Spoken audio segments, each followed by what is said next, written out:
Hi, my name is Robert Morrison. I'm the Fire Chief and Emergency Management Coordinator for the Township of McKellar. We've been advocating for the FireSmart program since 2024. We've been successful in receiving their grant for the past 2 years, using the funds to create FireSmart brochures with the help of the MLCA, as well as turning our new mini pumper into a mobile educational tool. I'm here to introduce a video presentation that was shot with my friend Shayne McCool back in the spring of 2025. Shayne works with the Aviation, Forest Fire, and Emergency Services Division of the MNR. He started with the MNR as a fire ranger back in 2007, and he's been dispatched across the country on many occasions to very large-scale wildfire events. He took on the role of advisor for the Northeast region in 2021, and he focuses on wildfire mitigation and the FireSmart program. Shayne is presenting to us on the FireSmart program and how you can best utilize it to help protect our community. We hope that you view this as a resource to help you keep McKellar fire safe by being fire smart around your property. Thank you very much. Very happy to be speaking about the FireSmart program.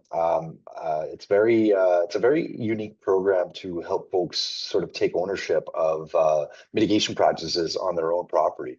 And so I'll spend some time speaking about some concepts mainly geared towards homeowners. There are other levels of the program we can speak to at both the community level and sort of the neighborhood level. But for today's purposes, I'll be speaking to about the homeowner level. So with that, I'm going to share my screen and start my PowerPoint presentation.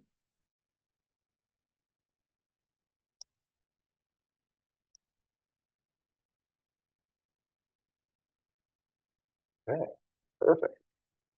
So move things around here to get me all set. All right.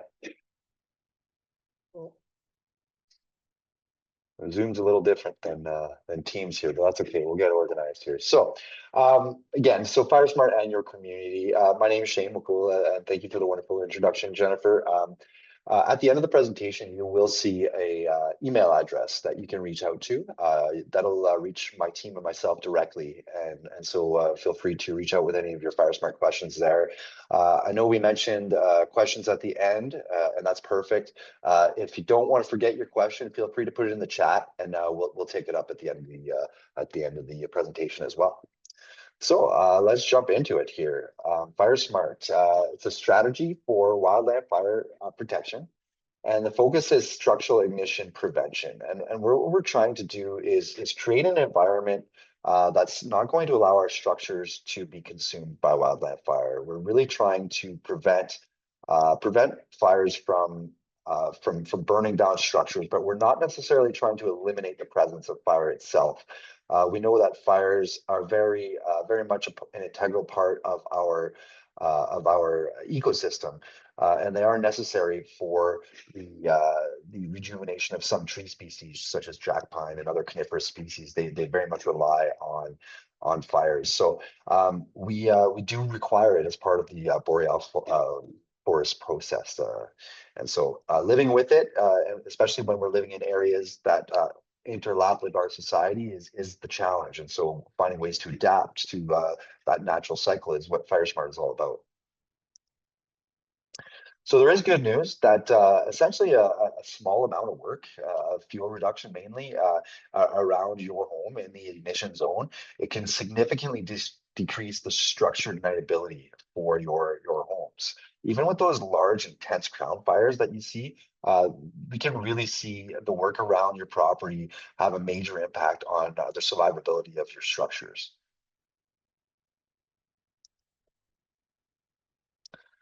Some of the research that was done from this individual in the photo here, Jack Cohen, out of the United States, he did partnerships. There was a partnership that was done up in the Northwest Territories. They did some burns, some plot burning, and they tested out some of the theories that we're going to talk about here today. And what the research shows is that 85 to 90% of homes without flammable roofs and 10 to 20 meters of clearance survive a major wildfire. I will take a second to speak to roofs. Roofs are a very important part of your resilience. As we know, a fire is going to launch embers ahead of it, and those embers are going to land on your roof. If you have a roof that's made out of cedar shakes, untreated cedar shakes, for example, that it doesn't really matter what else you're going to do around your property because your home, the resilience is severely impacted by that roof not being resistant to those embers. So it's very important to have either a steel roof or even asphalt shingles are rated for fires as well. They're very well rated, just to, as long as they're in good condition and they're not curling where the embers can get in underneath of them and ignite what's underneath the shingles. That's where you start to run into problems. But certainly, most homes in Northern Ontario built out of the asphalt shingles or those steel roofs are well rated for forest fires. Um, Again, I mentioned the embers. It's not the big flames that we're necessarily worried about. The big flames will put off radiant heat, and if there's direct flame contact, they will be a concern. But a lot of the times, we're finding it's the embers that account for over half of all home ignitions. Those embers getting lofted ahead of the fire, landing somewhere near your home or your structures, igniting that item, and then that fire transferring to your homes. Okay, so it's those little things is what the research tells us that are tend to ignite homes and structures. This diagram is a really useful diagram. It helps show sort of the progression of a fire. If you look at the screen from the right-hand side to your left, the fire started in that untreated forest area. It starts to gain some momentum. It's moving its way up the ladder fuels, which we call those sort of coniferous immature trees, allowing the fire to move into the crowns of those more mature trees. And then you get what's called a crown fire, where you have that surface to crown major sort of flame front. But then when we get into a fire smarted area, we've removed a lot of those laddering fuels. We've removed a lot of those coniferous components, not all of them, but we're strategic about what we remove. Then the fire is now able to be reduced in intensity. And as it burns towards your structures, it has less and less to consume. And the idea being that the fire can absolutely stop before it reaches your structures or burn around your property entirely if you're making those adjustments. So this is where we get into the home ignition zone. And this is really the concept I want to focus on today is these three zones. And what you want to remember is essentially focusing at the home and working your way out. So you're going to start at the roof, work your way down and then out through your vegetation management principles. And we're going to go dive into each one of these zones a little bit more specifically in depth, but I will start with the immediate zone, then move into the intermediate zone, and finally the extended zone. So the immediate zone is your 0 to 1.5 meters. And before we even get to the immediate zone, we want to actually look at the structure itself. That's again, I mentioned the roof being your main component. That's your factor number one. It's going to be the thing that's most susceptible to transferring fire to your home. So you want to make sure you have either the asphalt shingles that are rated for fire or the steel roof. And most, like I said, most asphalt shingles. If you have an asphalt shingle roof, you're likely in a good spot unless they're starting to curl and start to get aged. The roof cleanliness is another thing that you want to look at, especially if you have valleys and different structures on the roof. If you have a buildup of debris in one of those valleys that's allowed to sort of carry flame and then transfer to one of those structures on the roof, then you're going to be in a situation where the fire can potentially get into those areas and transfer. So any overhanging branches, things like that as well, can potentially carry the fire as well. Then we look at eaves, vents, and soffits, any openings that would allow embers or heat and flames to enter into the attic area or inside the structure itself. Even vinyl soffit can melt once it's exposed to heat, so you're better off with some aluminum type closures in those circumstances. And then we're looking at the exterior walls. So we just touched on the roof. Now we're moving down the exterior walls, and we're going to look at different factors like what's the walls made out of. You know, is it siding that's there? And if it is vinyl siding, what's behind that siding? A lot of times folks will have siding that's covering up maybe some old stucco.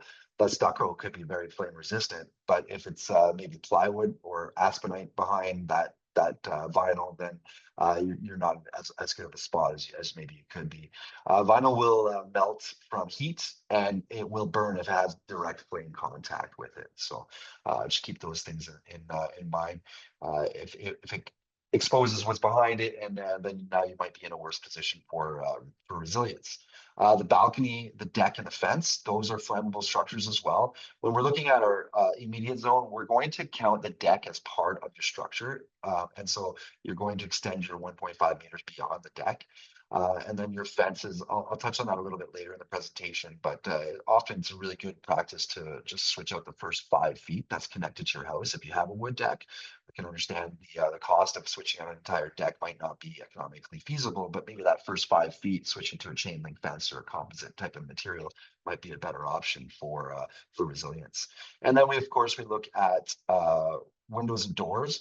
Any openings that would allow embers to get into the home are something that you want to look at closely, and what kind of factors are there. So, for example, if you have an older home, an older camper cottage, and you have the single pane windows, as soon as those are exposed to a significant amount of heat, they will collapse, unfail, or fracture, and heat will and embers will be allowed to enter into the home in that circumstance. So less than ideal. So you're looking at double pane, or at sort of at worst is really what you want to have, and then even tempered windows are even a much better situation to be in.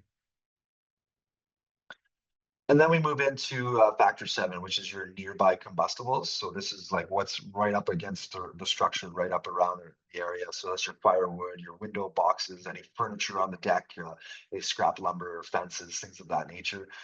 Anything that can generate embers or heat, and it's right close to your structure. You want to look at very closely, because that can lead to the ignition of your home or the structure itself. Um, Slopes are also another consideration.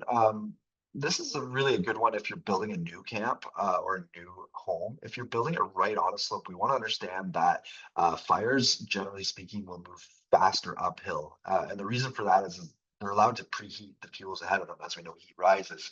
And so they'll move significantly quicker up a hill. So if you're building a new structure, you want to try to set it back from the edge of that slope.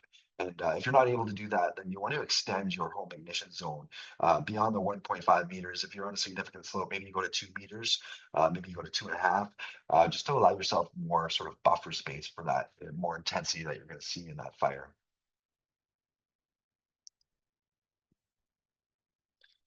So let's talk a little bit about the vegetation around our structures. We're going to look outwards, and we're going to look at the natural landscape and the vegetation, and basically how fire is going to be affected by that vegetation. We're looking at things like fuel load, so that's the amount of things that are on your property able to burn, the size of that fuel, the moisture characteristics, and the fuel continuity that's being both horizontally and vertically. And not all fuel burns the same, and not all trees will burn the same. I think I heard earlier we were discussing a little bit about the maple trees being a little more resilient, and absolutely that is the case. Whereas your coniferous trees, for example, anything bearing those needle components, the spruce, for example, or jack pine, things like that, they're much more volatile. They have that oily component, and they're much more volatile to spreading fire. And so we want to be cognizant of what those are. So with that in mind, it means as we're making adjustments on our property, there's things that we do need to remove and things that we don't need to remove. So it's very important to understand what those characteristics are. And I always tell folks, if it has leaves on it, generally speaking, you're in a much better spot. Even the birch isn't as much of a concern. Obviously, we know that the birch bark itself will be consumed, and that birch bark can be a hazard as far as transferring fire, because those can turn into embers that kind of float along and can transfer fire that way. But as far as the foliage, the leaves, for example, aren't going to be ignited the same way that a coniferous tree, and the level of heat coming off of that will be significantly less than you'll get from, say, a spruce that's fully involved with fire. So some of the strategies for vegetation management. So they're showing 3 here, but I'll speak to 4. Fuel removal, fuel reduction, and fuel conversion. Those are your principal strategies. But if you run into a situation where you have, for example, you planted a tree with your grandfather, and you really don't want to remove that tree, often you can use a fourth strategy called isolation, where you kind of just leave it on its own, and you can provide sort of removal of the vegetation around it so that that particular tree can stay, and you've isolated, maybe pruned it up to 2 meters to allow a surface fire to pass underneath it. Things like that. We do try to be as flexible as we can with the program. But we do understand that there are times where you need that flexibility to help with your decision making process. Um, so the immediate zone, I spoke to it briefly earlier. This is the first zone that you want to concentrate on outside of the structure itself. And the immediate zone is a fuel-free zone. So we want to create an environment from 0 to 1.5 meters that will not have a chance to support fire of any kind. So there's no chance for direct flame contact. Even the radiant heat aspect we want to limit. And fuel removal or conversion basically are your best strategies for this area of your property. Very important that you start in that area. That's going to be the best bang for your buck. You want to choose fire resistant plants. So I mentioned deciduous trees and shrubs. Those are really, really great. If you have sort of mulch in right up against your property, a really good option is sort of that colored rock or gravel that is not combustible, and it still has that aesthetically pleasing look. And you can still keep your mulch. You just want to move it away from your house, maybe into the extended zone where it doesn't have an opportunity to spread to your structures. Anything with that leafy component is, generally speaking, a really good option.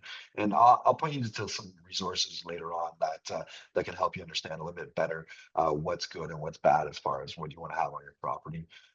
The juniper trees, the cedar trees, and the conifers that are right up against your home in that immediate zone are going to allow an ember to ignite and then ignite that particular tree, and it's going to transfer to your home through direct flame contact and potentially burn your home down. And so it's not that we need to eliminate them from our property completely. It's just that we don't want them in that 1.5 meter zone because it's going to easily transfer fire to the structures. So we want to keep that in mind. Anything needle bearing, anything that could dry out quickly, even long cured grass, by cure we mean that sort of dead looking grass that's right up against your home, it's going to carry fire. And so we want to be very aware of that. Springtime, we know that before green up conditions, things are a little bit more volatile, but when we're doing our assessments, we're looking at full green up conditions, and that's going to be sort of a little bit more reasonable approach for the program here. And I'll mention some more tips for long grass later on in the presentation. Let's move into the intermediate zone. This is the secondary zone. It's a 1.5 to 10 meters from your structures. You're going to create an environment that's only going to support fire of lower intensity. So here we're going to be doing fuel reduction, fuel removal, and conversion as our principal strategy. So the idea being, as the fire enters into that 10 meters away from your structure zone, it's going to slow down significantly in intensity, and it's going to slowly run out of fuel to consume as it enters into that immediate zone where it should have nothing left to consume. And if it's done properly and everything sort of goes our way, then the fire is going to burn around our structures rather than burning them down. And again, you want to take a reasoned approach to fuel treatment that considers those other values we talked about, like that visual quality, the wildlife habitat, things like that. And it's often just you can have the best of both worlds if you need to do an isolation strategy in this zone, by pruning and leaving that one conifer tree on its own. That might be an option here. It's just it's about reducing your risks overall. And let's jump in now to the extended zone. That's the last, you can see here the 10 to 30 meter zone here on the edge of the property where you see the dark green. That's the zone where we get into creating an environment that's going to ideally take a fire from a crown fire, a fully involved crown fire, and now turn it into a surface fire. So a fire of less intensity. And then as it gets closer to the home, it runs out of fuel. That's the idea here. So what we're doing in this environment is we're creating that situation where it's only going to reduce the fire's intensity as it enters into the zone. And we're going to do that through some understory thinning. We're going to maybe remove some trees that are growing in the under the canopy, or even some of the taller trees to leave some of those immature trees. You want to have a nice variety. You can see the before and after photo here of like that sort of the work that was done in the area. You have some removal, but you're spacing out your conifers Usually they say it's a 3 meter spacing apart from crown to crown and 2 meters pruning up the tree. And what that does is it allows a surface fire to pass underneath the crown of the tree. But also if the tree does candle and ignite from top to bottom, it's much harder for that fire to transfer from tree to tree. It doesn't have necessarily the momentum it needs to do that. And again, you want to be selective. You don't want to just leave all your mature trees.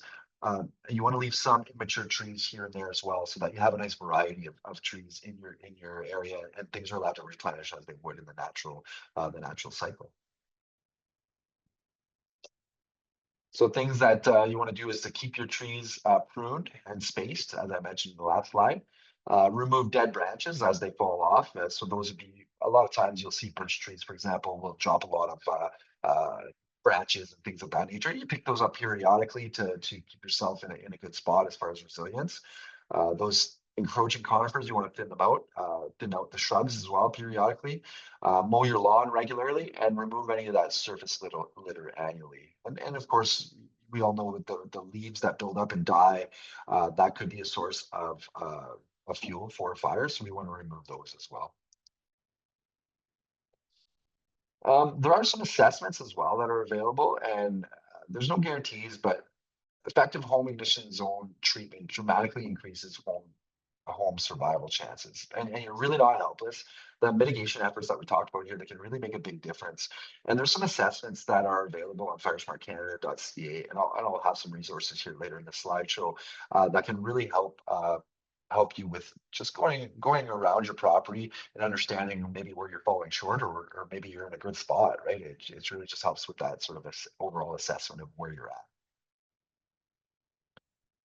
We know about the Wildfire Community Preparedness Day grants. I think Stephen has some announcements on that one here a little later on, so stay tuned. But certainly this is a grant that any individual can apply for.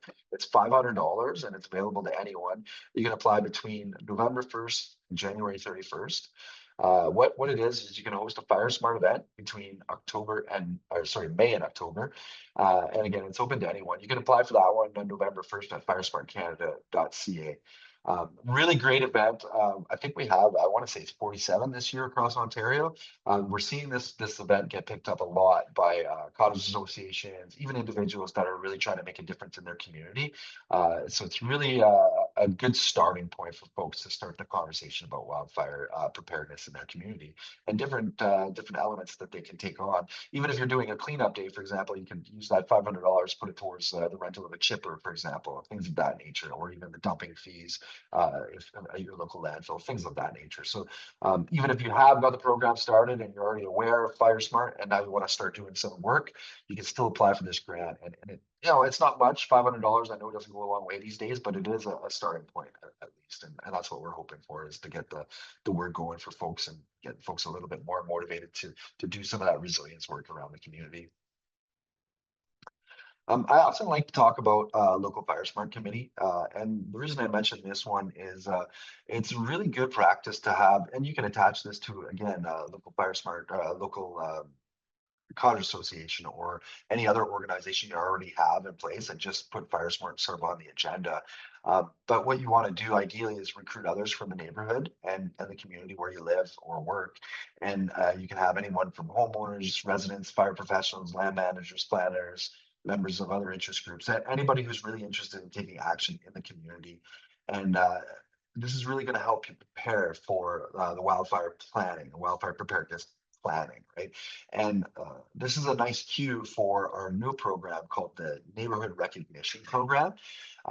And really what that involves is a group of homes, up to 80 homes, give or take, can apply for the Neighborhood Recognition Program. There's 6 steps that you have to go through. First, you want to identify that neighborhood champion, somebody who's going to sort of lead the way for the FireSmart team. You want to build that neighborhood committee, as we just talked about in the last slide, and they're going to champion sort of the initiative and take the leadership of the elements of this recognition program. The main one being wildfire hazard assessment that gets completed by somebody in my organization after you've established your committee and have shown that you're looking to take those next steps towards that neighborhood recognition program milestones. You're going to develop that mitigation plan. Once you have that hazard assessment in your hand, you'll have a better idea of where to take action in the community and what steps to take. You're going to teach residents FireSmart knowledge and involve them in that cleanup event. And that's the actual boots on the ground mitigation piece. And then afterwards, you're going to celebrate your success and then put in your application. And if you do meet the criteria, there's a recognition sort of plaque that you can get, and also an additional $500 on top of the $500 preparedness day if it's your first year going through this program, that you get an additional five. So it's $1,000 total if you were to do a neighborhood cleanup, for example. This is you would have to apply for the preparedness day grant first, meet these milestones, and then apply for the neighborhood recognition program at the end. But we would have to do it before and after sort of campaign. But in any event, it is a program to help get folks actually boots on the ground and a little bit more resilient for folks that are taking it seriously. So new program. We haven't seen any neighborhoods get recognized yet in Ontario, but we are looking to support neighborhoods who are looking to go down this path. Some of the resources I was speaking to earlier, I would highly recommend anybody who's interested in FireSmart to look at the FireSmart 101 course. These are all available. Everything I'm going to mention here is available at firesmartcanada.ca. It's a really excellent website, very intuitive, very easy to use. FireSmart 101 is about 45 minutes long. It's a highly interactive course, and it gives you sort of that introductory knowledge that you need for FireSmart and to get you started as a community sort of ambassador. There's that FireSmart Begins at Home manual. There's that's the blue book that's one of our most popular items for FireSmart. It gives you sort of the introductory level knowledge as well. There's a FireSmart guide to landscaping as well. So I mentioned earlier sort of the good and the bad of what to plant around your property. That guide to landscaping is a really good tool to help you understand what's good around your property, what should and shouldn't be planted. And also, as I understand, there's some conversations about shoreline plantations and stuff like that. This one might be a good tool for you to use as well for some of those considerations. I mentioned the neighborhood recognition program. The home ignition zone self-assessment and poster. So that's again available at firesmartcanada.ca. You can get that through their website. And the poster is really handy because it has tips and tricks on it as well. So that's something you can print off and put at your local community center, or just share around by email or social media, however you want to do it that way. There's also a FireSmart last minute checklist, which helps if you're in an evacuation type situation. It gives you some of the ins and outs there. If you're doing a new development, home development guide is a really good option as well. Your wildfire resilience best practice checklist for home construction. So if you're doing renovations or new construction, there's a bit of a checklist for you there as well. And then on top of all that, there's a bunch of FireSmart fact sheets that can really help get you set up for any of the messaging you want to get across to folks.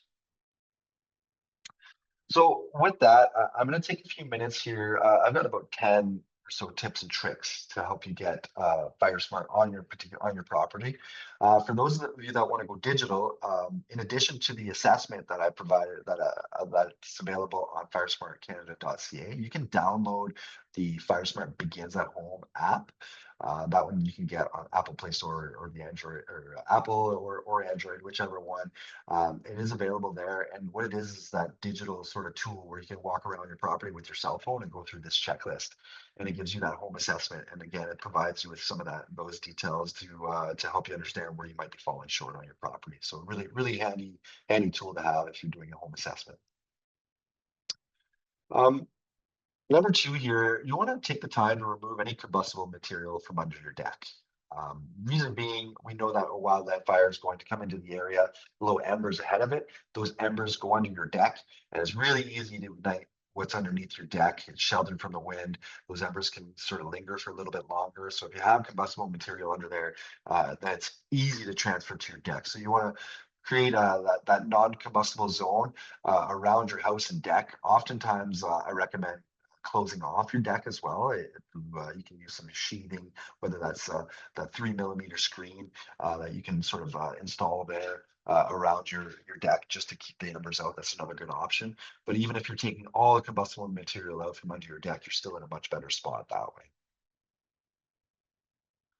Clean your and maintain your gutters and roofs. Keep the deck and balconies clear of any leaves or debris. Again, we're thinking about how embers are going to ignite. So you can do all this work, but if an ember lands in your gutter where you haven't cleaned it out, and there's some nice dry leaves in there that are receptible to those embers, it could ignite, potentially melt your vinyl uh, gutters and expose the wood behind it and potentially ignite your home that way. So it's really good to keep those cleaned out periodically as well. One more quick one for the decks. Oftentimes, my colleague Ken really likes to use this example is in the wintertime, we have a good idea of where the snow builds up on our deck. You get those snow drifts that sort of tend to build up in the same area. It's going to be the same thing for embers. They'll tend to get pushed to the same type of areas. So if that being the case, you want to sort of take note of that in the wintertime, and in the summertime, you can use that same strategy to understand where the embers will accumulate, and maybe you keep that area and pay a little more attention to that area to make sure that there's nothing in there that can potentially ignite. And grass. I mentioned grass earlier, or if your lawn's like mine, you have a lot of weeds. um, 10 centimeters or less is a really good practice. Then fire can't really sustain itself, especially if it's green. The fire's not going to carry in green grass.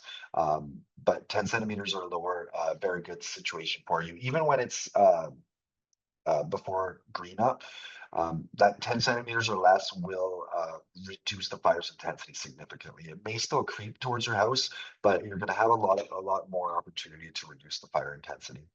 And ideally, you have a gap from the grass to where the combustible materials start on your home. And so even if it does carry to your home, it still has much less of an opportunity to spread to your home. We mentioned it already, but plant wildfire resistant vegetation to reduce flammability of your landscape. So that means you can have some beautiful vegetation right up against your home. It just has to be the right ones. A cedar tree, not so good, but you can have that leafy component, that maple, like we mentioned earlier, right nearby. Of course, you want to mention some trees will have roots that might impact your foundation, so be aware of that. But certainly, if you're doing a garden, the right vegetation in the right place can look beautiful and be fire resistant at the same time. I mentioned 3 mm screens already. You want to close off any vents, any openings into your attic, for example, or into your home with this 3 mm vent screening. And don't go with the vinyl because the vinyl will just melt once it's contacted by the embers. You want to go with like a steel or aluminum type screening because what will happen is it'll prevent those embers from entering into the home. The dryer vent, however, that's going to be a louver type vent, so don't make adjustments there.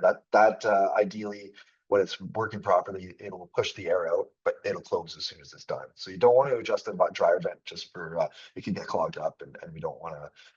The screen for the dryer vent isn't a good option. So otherwise, though, you might be in a good spot to switch out and make sure everything's screened off so embers can't enter the home. I mentioned pruning trees to create a 2 meter clearance from the ground all the way up.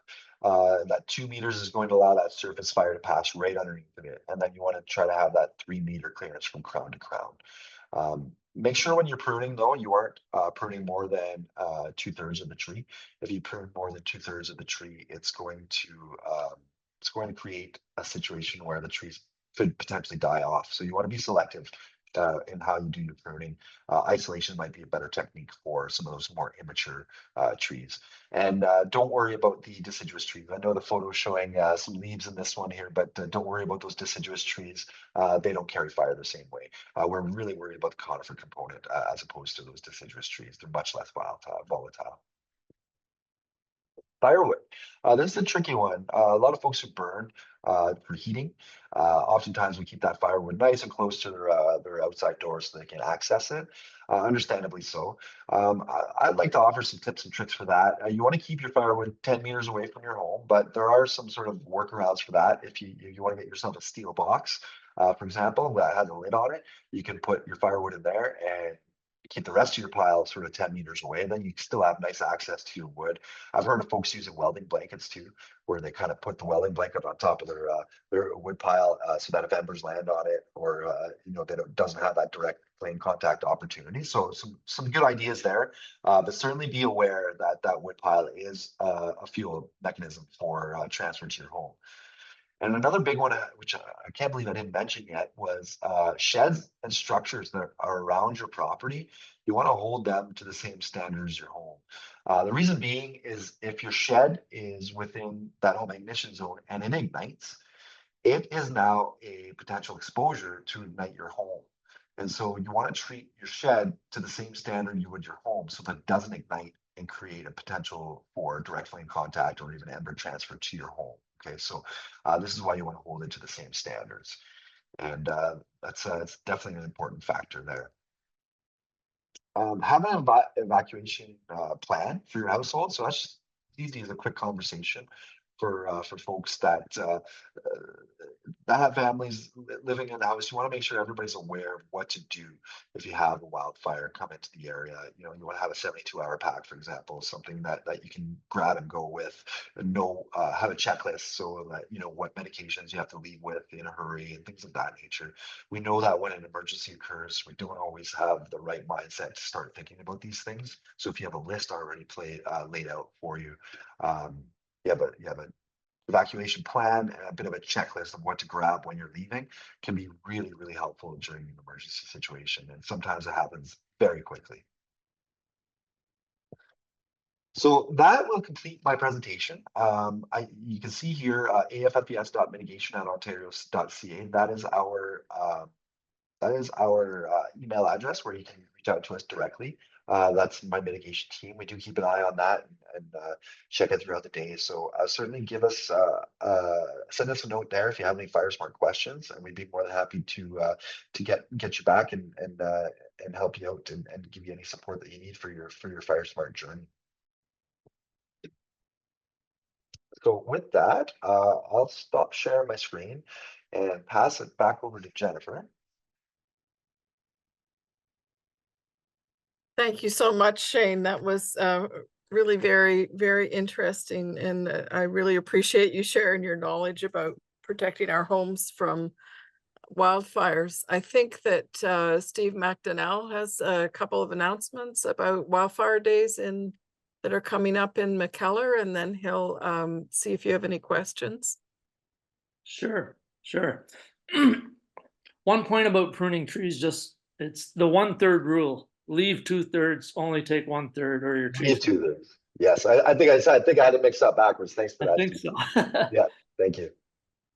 So we the MLCA and the fire department in McKellar, Rob Morrison and we've been strategizing for a couple of years on how to get this message out. And we started last year with presentation at Ribfest, which we'll do again this year. And we're also doing one at Herdville Community Club on July 20th. It's going to be a barbecue, free food, and music. And what we've been trying to do, and I know the chief is doing this, he wants to be friendly. He wants people to feel welcome to come talk to them. They're partners. And as well, at the Herdville event, we'll have our resident landscape architect who works on our tree program there as well, offering if you have questions about landscaping with respect to wildfire preparation. So things are happening. We're trying to move forward, and next year we'll try to get to another spot in the community so that we could spread the word around. And we thank FireSmart for helping us. The 500 helps a lot, surprisingly. So that's what's happening, and that's all I had to say about that. And I guess we'll get into questions now. And there was one question now there's two questions. Yeah, I see a couple there. Yeah, I can take them, Stephen, if you'd like. Sure, go ahead. Right on. Yeah, so first one is, are fireworks a risk? Sorry, I don't understand. Never mind. That was my phone. Oh, okay, no worries. Yeah, so our fireworks are risk to starting wildfires. The short answer is yes. During times of dry periods, just like any other ignition source, they can certainly start wildfires. The thing is with fireworks, I would say check your local bylaws. There may be some bylaws that restrict the use of fireworks.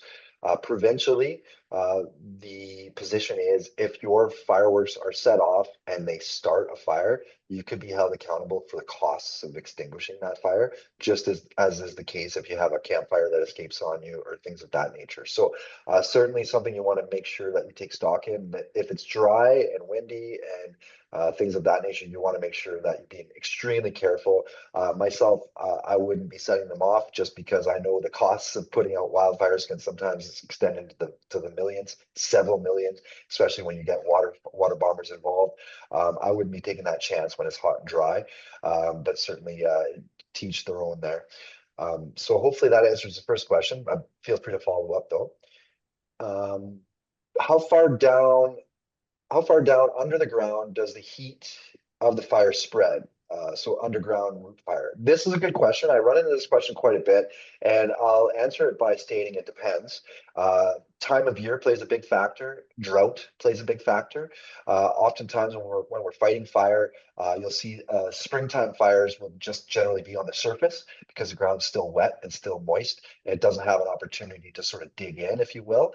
But as we progress through the summer, we get drier and drier conditions, that the fires can get deeper and deeper and deeper. And so it really just depends on the type of year we have and the type of conditions we have below the surface level. If it's raining all the time, if you get a year where it's really, really wet, and you have like heavy saturated rains that penetrate, then you've got less of a concern with those sort of underground fires. But if you're just getting a little sprinkle of rain here and there, and it's just sort of wetting the surface and it's not saturating the ground, then in those situations you can get significant underground fires that take a lot longer for our crews to extinguish. Again, hopefully that helps. Feel free to follow up. Is there any additive for paint or stains for decks that make the deck more fire resistant? I've heard of products out there that exist. Unfortunately, I don't have any specific products there. I would say do some research there or talk to your local hardware store representatives. They might have some stuff that's a little bit more resistant to fires. I would hesitate to say anything's completely fire resistant, but certainly you might have a product out there that's going to increase your resilience. And I would highly recommend, if that's something that's available, to take a look at that. With decks are a bit tricky. I'm not going to lie, they are. Most of them are made out of wood, right? And so there are some FireSmart Canada items that are coming out now that you'll see them in the next year or so get populated on the website. Really, what it involves is switching out that sort of top layer of decking for sort of a more composite material. Can be expensive, so I understand it's not necessarily the best scenario, but ideally over time, if you are updating your deck, what happens is these materials will last significantly longer than wood. And so you might be looking at switching out your deck. Well, if you move to wood, you might get 10 or 15 years out of it, whereas these composite, you're going to get 3 times that lifetime, if not more. And so it might be worth spending a little bit more money on your deck in those situations, just to avoid that upkeep portion of decking. But certainly not a perfect scenario for decks, but ideally closing them off so the embers can't get underneath, and putting away patio furniture, for example, things like that. Because if you have embers that land on your deck, the heat normally transfers up, right? So the risks aren't super high until that same ember is right up against your house and it's allowed to sort of fester there, and it has combustible material there. Then you're going to have sort of higher and higher risks. It's sort of a numbers game with decks that way. I was looking at some photographs of some communities that were burned through, and we saw situations where the deck had like a hole in the middle of it, but it didn't spread to the house. And then you saw other houses where they were completely gone. So it's a bit of a percentage game that way. But I would certainly look at reducing the amount of combustible material that's on your deck and looking at some of those products that might be out there that can increase your resilience. Shane, there's a And- few follow-up questions with respect Yeah, to, so one is composite decking fire resistant or just burns slower? there can be fire resistant composite products out there for sure. I know there's some stuff that's sort of cement based. That stuff is quite a bit, well, it's very almost fireproof, if you will. But you got to remember the actual structure of the deck itself. If that's made out of wood still, a lot of times there's things you can do to wrap them and protect them with other materials as well, like the posts that are leading into the ground, for example, things like that. So there are steps you can take to increase your resilience with the deck. You just want to look closely at what's exposed to direct flame contact and where any openings are for embers to be able to build up. So certainly there are items out there, those composite decking materials that can be fire resistant or even some fireproof. So there's a couple more questions, but about decks, like I have a wood deck. Yep. If I were to take the deck boards and replace them with composite, but leave the substructure, that would probably help a lot, wouldn't it? Well, it's going to help for any of the embers that accumulate on top, certainly. Yeah. What you want to look at next is, do those embers now, do you have your deck wide open and the embers are allowed to blow underneath and Right. accumulate on the pillars or on the posts and accumulate there and burn that way, right? If you close it off, however, and you have that maybe that 3 mm screening going around that deck to reduce the ability of embers to get in there, maybe now you've increased your resilience even more, right? Or you can use some type of it's not aluminum foil, but it's that type of material where you can kind of wrap your posts as well and even create more resilience. So there's options like that that you can sort of utilize to increase your resilience. And again, it's a percentage game. We're trying to get as close to 100% as we can with that. So. Okay, here's a question we missed. What to consider when choosing the position of campfire relative to the building? And are fireplaces with chimneys usable when fire dangers are higher? Okay, so I'll start with the campfire question. I would suggest highly looking at your local bylaws. Normally, communities will have bylaws for campfires. I know the provincial standard is 1 meter by 1 meter by 1 meter for the size of your campfire, and you want to make sure you have a 3 meter clearance all the way around your fire. And so that's what you want to make sure is in place provincially. Now, often I will say that those are more strict when you get into municipal bylaws. So certainly have a look there. Often, if you don't have a fire pit itself, you want to get down to the mineral soil. I would say also, it's a good idea to put some rocks around there or whatever the case is. Or if you're building it on bare rock, you can be okay there as well. But certainly there's some campfire tips as well, ontario.ca/forest fires, safe campfire. There's some tips in there as well for additional sort of things, but you want to have a shovel and you want to have a hose nearby, and always make sure that you're extinguishing your fire before you leave the area. Where we run into, and it's no joke, every year it seems, campfires and lightning fires are our two biggest cause of wildland fires, and it's always unattended campfires that seem to get away, or a gust of wind or something comes and carries the embers and transfers that campfire. So the campfires are a big one. I know it's something that we take for granted because we often have campfires. We feel pretty safe about them for the most part, but make sure you're putting that thing out before you go to bed. Ideally, that's the steps you want to take. I'll jump into the fireplaces with chimneys, usable when fire dangers are higher. That depends. If you have a fireplace that's built into your home, normally they'll have what's called a spark arrestor built onto the chimney, and that'll reduce the chance of embers being being thrown out of that chimney, and so then you're not going to have any danger from embers. Where it gets tricky is if you have outdoor fireplaces. There's pretty specific regulations on those, and again, if it's an enclosed fire, completely enclosed, and it has a chimney, it has to have that spark arrestor on it, on that chimney, so that no sparks can get out of it.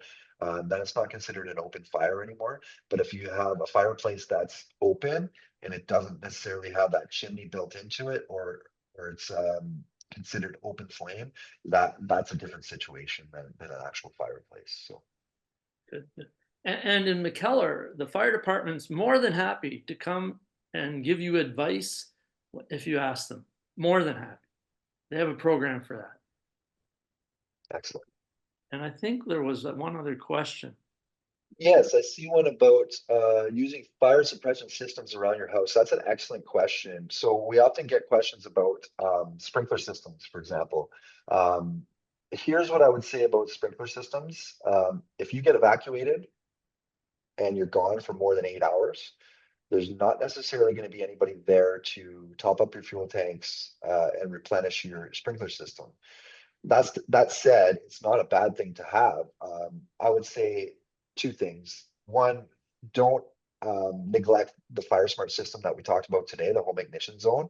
I would say that's your step one. And then if you want to boost that system by using the suppression system around your home, the sprinkler system around your home, now you've sort of taken two tools and you put them together to increase your resilience tenfold, right? So I think the suppression system around your home is a really good option. I just don't think it can be 100% relied upon. I think you're much better off with the FireSmart system and couple that with the suppression system around your home. Here's a different question. How about mosquito screens around a deck? Mosquito screens around a deck. So those, generally speaking, would be made out of vinyl or cloth, right? And Yeah. so because embers, the heat that they pack, I would assume more times than not, it might stop some of them, but eventually those embers are going to burn through that screen. What we end up seeing is ember showers, and it's not just one or two embers that get lofted. It's several thousand or even millions of embers getting launched in one direction ahead of that fire, and they actually pack a lot of heat. So those types of materials aren't going to be able to be resistant to those embers as they approach that area, and that actually might even, the cloth ones might even act as fuel. Right. Yeah. Mm-hmm. Mm-hmm. Very good. Mm-hmm. Jennifer, back to you, I think. Well, I want to thank you again, Shayne, for a really thorough webinar on how we can help ourselves in terms of preventing our homes from burning during a wildfire. Of course, we're hoping desperately that nothing does happen like that in McKellar, but we did have a wildfire north of us in the French River area not too long ago, a few years ago. And so it certainly has happened in our area, and we want to be as prepared as we can. So I think you've gone a long way to helping us with that preparation, and we'll certainly be advertising this the availability of this knowledge and this webinar in the McKellar area this summer and next. And I just want to thank you again and wish you the best of luck in this very busy wildfire season. I know you're working very hard and are out in the field already, and we just hope that things go well. So Well, thank you very much. I really appreciate the invite, and I'm happy to share my knowledge. If anybody has any follow-up questions, like I said, affes.mitigation@ontario.ca can be a really good, useful resource for folks as they go through their FireSmart journey, and I'm more than happy to support that. So thank you very much, and I wish you all well, and thank you so much for including me in your webinar today. okay, take care, Shayne. Thank you. There's a lot of thank yous in the chat there. Thank you so And I'll much. put out the email address to our association. Great, thank you. Cool. Take care, folks. All right. Good night. Bye.